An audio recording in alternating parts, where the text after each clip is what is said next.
I'm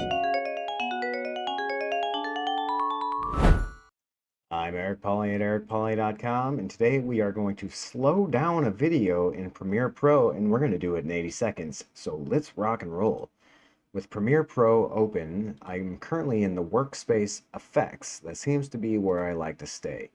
I'm just going to open a folder and let's go ahead and find a video clip. Let's drag it in there, and we can just drag and drop it into the library, click it, hold and drag and drop into the timeline, and that will create a sequence. Now with that video in place, we can see that it is the length that it is. We're going to right click it and go to speed and duration. Now to slow it down, you can either put in the exact time that you want or frames, or we can just slow it down to 25%.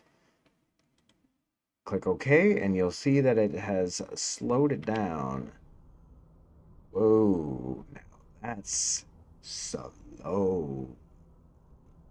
I've been Eric Polley. You've been you. I'll see you on the next one.